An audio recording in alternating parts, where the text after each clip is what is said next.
সবাইকে শুভেচ্ছা। আপনারা কেমন আছেন সবাই?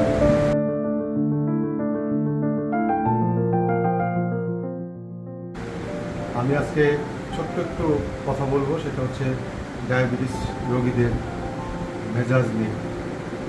যে সমস্ত ডায়াবেটিস রোগীদের ব্লাড সুগার নিয়ন্ত্রণে থাকে না এবং রক্তের সুগারের মাত্রা সবসময় বেশি থাকে, সাথে যদি এই রোগীর হাইপার টেনশন থাকে অথবা যদি তার কোনো কিডনি প্রবলেম থাকে, ধরুন সেরাম ক্রিয়েটিনিন লেভেল যদি বেশি থাকে, অথবা অন্যান্য যদি অসুখ থাকে যেটাকে কোমরবিডিটিস আমরা বলে থাকি, একটা অসুখের সাথে আরও অন্যান্য অসুখ থাকে, এই ধরনের রোগীদের সবসময় একটা মানসিক চাপ থাকে। তারা নিজেকে অসুস্থ মনে করাটাই স্বাভাবিক, যেহেতু তিনি অসুস্থ এবং তিনি স্বাভাবিক কাজকর্ম করতে গেলে স্বাভাবিক মানুষের মতো করতে পারেন না। অস্থিরতা ভোগেন, মানসিক চাপে ভোগেন, দুশ্চিন্তা থাকেন, প্রেশার বেশি থাকে, মানসিক চাপ থাকে, ব্লাড সুগার বেশি থাকে, খোলামন্দা থাকে, ব্লাড সুগার বেশি থাকে, মেজাজ খিটখিটে থাকে, বিরক্তিকর আচরণ করে, সবার সাথে সবসময় সঠিকভাবে উনি আচরণটা করতে পারেন না।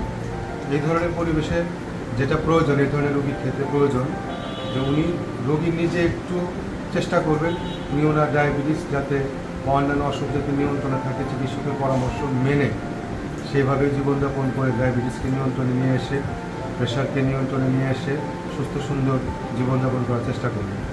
আর ওনার যারা পারিপার্শ্বিক, ওনার পরিবারের সদস্য, স্বামী কিংবা স্ত্রী, সন্তান বা অন্য কেউ যারা আছেন, তারা সবাই তার প্রতি একটু সহানুভূতিশীল থাকবেন, এভাবেই যে উনি অসুস্থ, ওনার সুস্থতার জন্য সবাই মিলেই কাজ করবেন এবং যেন ব্লাড সুগার, হাইপার টেনশনের নিয়ন্ত্রণে থাকে, তাহলে উনি সবার সাথে সুন্দর আচরণ পাবেন, কাছ থেকে পাবেন এবং নিজেও স্বাচ্ছন্দ্য বোধ করবেন, স্বস্তি বোধ করবেন, আশ্বস্ত বোধ করবেন। সবাই এটা খুব ভালো করে খেয়াল রাখবেন। পরিবারের একটি সদস্য অসুস্থ, তার মানসিক অবস্থা ভালো না, শুধু তার সাথে কেউ বিরক্ত হবে না, রাগ করবে না, তার মানসিক অবস্থাটার কথা, শরীরের অবস্থাটার কথা জানার চেষ্টা করবেন এবং সেই অনুযায়ী ব্যবস্থা নেবেন। সবাইকে অনেক ধন্যবাদ।